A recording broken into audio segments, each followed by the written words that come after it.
अरे यार सुनो, ये ब्रेड व्रेड मत खाया करो। क्या हो गया?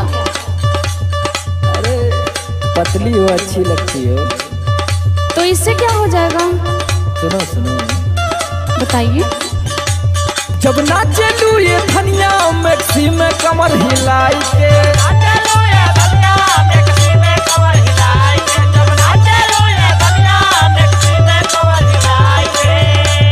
जब नाचे लू ये धनिया मैक्सी में कमर हिलाई के, तो मन करेला चुम्मा तोहे ले ली गोरा उठाई के। जब नाचे लू ये धनिया मैक्सी में कमर हिलाई के,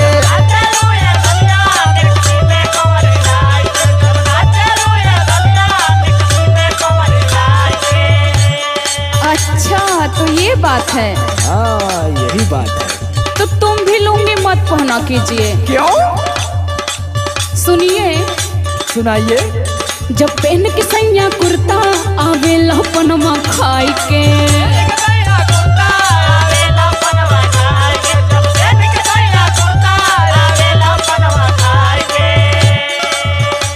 जब पहन के सैया कुर्ता आवेला पनमा खाई के, क्या बात कर रही हो?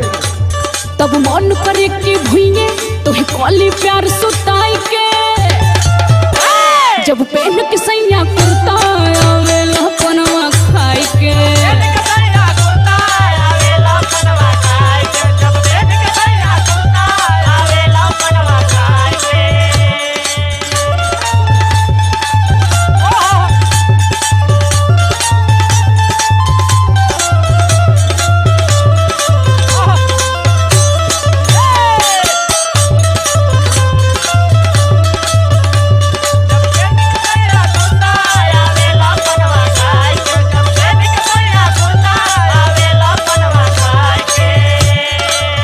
सुनिए।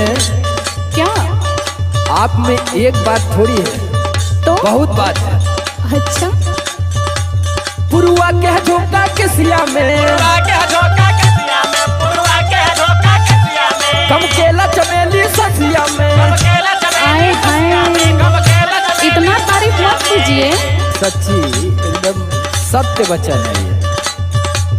पुरुआ के झोंका के सिया में, गम केला चमेली ससिया में। उठेला दे हमें अंगड़ाई जब चालू तुरे छुआई के। सुनिए ना। क्या? जब नाचे लू ये धनिया मैक्सी में कमर हिलाई के,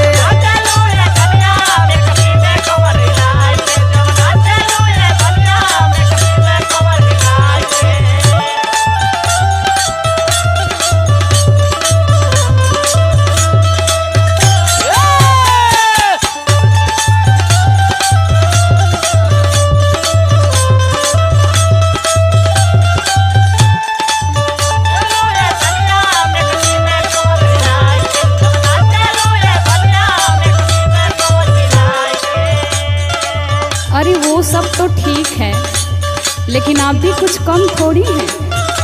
अरे सुनिए। सुना लीजिए सुना लीजिए। जब बोले ला बतिया वेला, अखियां से तीर चलावेला। जब बोले ला बतिया वेला, अखियां से तीर चलावेला। फिर करेला ऐसन बतिया हम रह जाई शरमाई के। अरे समर आलोक हुआ ना। जब पहन के सैया कुर्ता आवेला पनमा खाई के,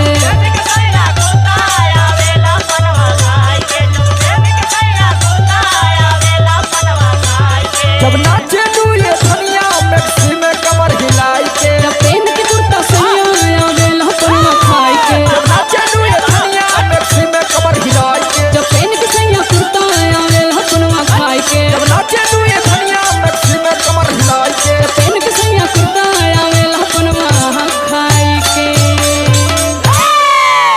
चला तब आवल जा नहाई के।